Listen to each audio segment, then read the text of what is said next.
boys and girls. Sorry it's been so long since we have been on here reading together. We do need to finish Humphrey so we can go on to something else. So this is called On with the Show. The last thing we read was they were thinking about things to do for their family night. So this is where it all happens. I'm always happy to get back to room 26, but that Monday I was even more excited than usual. I wanted to tell Og about the circus decorations and the rainbow. I hoped maybe he'd seen it too. But as soon as Simon put my cage on the table, Og began to leap up and down. Boing, boing, boing, he said. He leaped so high, I thought he was going to pop the top off his tank. Goodness, Mrs. Brisbane said, what is going on with Og? Simon was still standing near us when he gasped loudly, Mrs. Brisbane, come here. He was staring at the tadpoles. Mrs. Brisbane gasped too when she joined them. Oh my, she said. Boing, Og twanged. Their heads are much bigger, our teacher said. And look, Simon pointed, their bodies are much longer, their tails too. Boing, boing, boing, boing, Og repeated. All right, Uncle Og, Simon said. We see what happened. Other students came into the classroom and gathered around. Flip and Flap look more like frogs, Rosie said. Right on schedule, just Joey said. According to the booklet, it won't be long now before they're real frogs. I wish my friends weren't all crowded around for the tank because I couldn't get a look at the tadpoles. Amazing, tell the truth, Thomas said. Boing, Og agreed. Mrs. Brisbane turned to her students. Speaking of amazing things, did any of you see the rainbow on Saturday? Yes, I squeaked. Boing. I guess Og had seen it too, and so had almost all of my friends. Mrs. Brisbane had planned to start the day with math, but instead she sent the class to the library to look up facts about rainbows and tadpoles. It takes a really great teacher to change her plans when her students get excited about something. When they returned, they shared what they had learned. According to Helpful Holly, rainbows are caused by light bouncing off water droplets. That's where the rain part comes in. And Small Paul explained that the colors of the rainbow are in this order: red, orange, yellow, green, blue, indigo, and violet. I wish I'd paid more attention. Do you remember what I told you that was called, boys and girls? It's somebody's name. Roy G. Biv. Do you remember? Well, guess what? Nicole shouted, that's Roy G. Biv. Paul nodded and said the letters of his name stand for the colors of the rainbow. I think every time I see a rainbow from now on, I'll think of Roy G. Biv. Joey talked more about tadpole development. Some tadpoles take even longer to grow into frogs than Flip and Flap. Our principal, Mr. Morales, visited our classroom to see the tadpoles. He was wearing a tie with small, colorful rainbows on it. I wish my children could see the tadpoles, he said. What about seeing us? I squeaked. Boing, Og agreed. That reminds me of something, Mrs. Brisbane said. The students would like to have Humphrey and Og at their booth on Thursday, as long as that's all right with you. Of course, he said. I'll bring Willie and Brenda along to see them. It was one of the busiest weeks I've ever known in room 26. One day, Mrs. Brisbane showed the class the list of jobs for Family Fun Night. There would be ringmasters and ringmistresses, ticket takers, prize givers, and students to help people through the maze and run the leapfrog competition. Then she went down the list and drew students' names out of a big top hat. The hat was the same one that the ringmasters and ringmistresses would wear. Philippe, Kelsey, and Nicole were excited to run the leapfrog game. Rosie, Daniel, Holly, and Tall Paul would help at the hamster maze. Joey, Rosie, Sophie, Thomas, and Cassie were going to be ringmasters and ringmistresses. Their job was to attract people into the animal acts area. The rest of the students were ticket takers and prize presenters.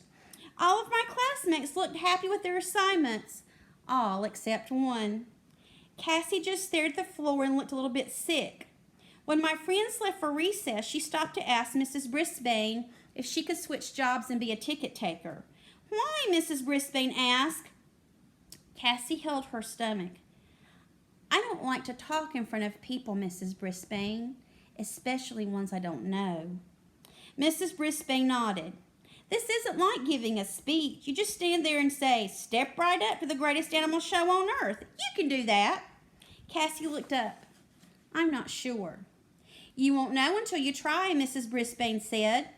"Remember the ideas that we've shared about breathing and positive thoughts?" Cassie nodded. "This would be a wonderful way to practice those ideas," Mrs. Brisbane said. "Let's try now. Take some good deep breaths and tell yourself that you will do a great job." I was unsqueakably happy to see Cassie use her deep breathing. Now say, "Welcome to Brisbane's Amazing Animal Acts. Step right up and try the Humpster's Jungle Maze. Come on, try Og's Leapfrog Challenge." I love Mrs. Brisbane's dramatic voice. I think some of you said I had a dramatic voice sometimes too. Cassie said, "That was great." Mrs. Brisbane asked her to try it. Cassie took a good long breath. "Welcome to Brisbane's Amazing Acts. Step right up for the Humpster's Maze and Og's Frog Leap." Mrs. Brisbane smiled. "That was a very good try, Cassie," she said. "I know you can do it with a little practice. Give it all you've got."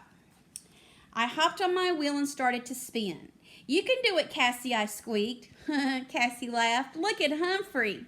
Mrs. Brisbane laughed. "Can you try as hard as Humphrey does?" Cassie nodded. "I think so."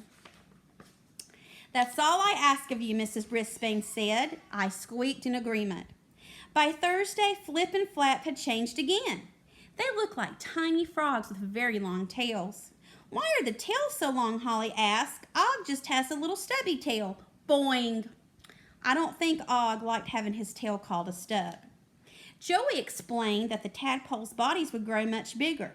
When they're fully grown, they'll have stubby tails just like Og, he said. Og dived into the water side of his tank and began to splash loudly.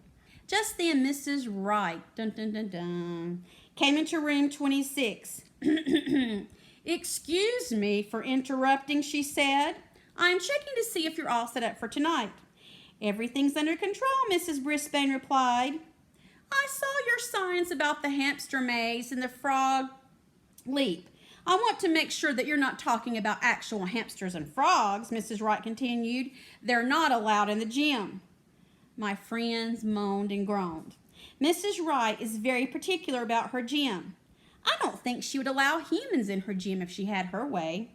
"Is there a rule about that?" Mrs. Brisbane asked. "Absolutely," Mrs. Wright said. "That's funny," Mrs. Brisbane said. "Mr. Morales told me it was fine." Mrs. Wright shook her head. Joey raised his hand. "Excuse me. Humphrey's been in the gym before. He was there after school and in the holiday program too." Mrs. Wright scowled. "It would mean a lot if you could bend the rules," Mrs. Brisbane said. "They really want to show off Humphrey and Og."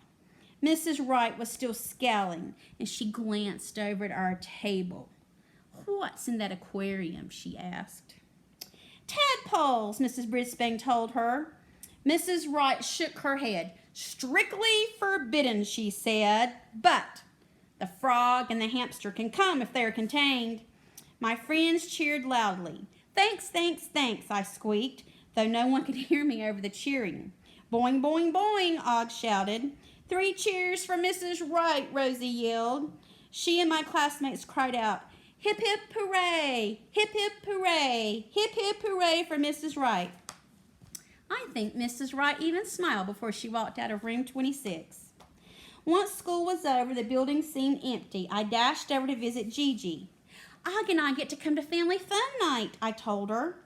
At first, Mrs. Wright and Mrs. Mack couldn't bring me, Gigi squeaked, but then she came back and said the principal said I could come too. "Hip, hip, hooray for Mr. Morales and for Mrs. Wright," I cheered.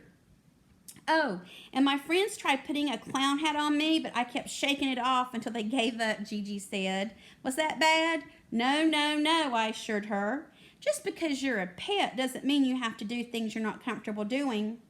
"Thanks," Gigi said with a big yawn. "I hope I can stay awake tonight." It was getting dark, and I scurried back to room 26. I was so unsqueakably excited, I took a long spin on my wheel to calm down. I hoped Cassie was doing some exercise too. A little while later, the door opened and Bob turned on the lights. I liked Bob, but I was a little disappointed. I hadn't seen Aldo for such a long time. Good news, he said as he started to sweep. You two will be seeing a lot more of me. I just got hired to be the permanent custodian at Longfellow School starting next fall. Oh, I squeaked. Boing, boing, Og twanged. Yes, Bob continued. Aldo got a teaching job. He's happy and I'm happy too. I was happy that Aldo's dream had come true.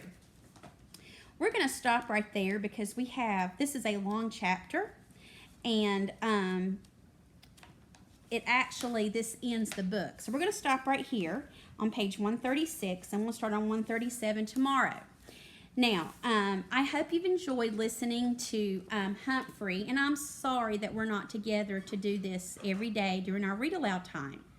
Now, tomorrow we do have several times that you can choose to log on for a Google Meet. You only need to do one. We're going to do, the first one tomorrow will be, we're going to do writing a letter.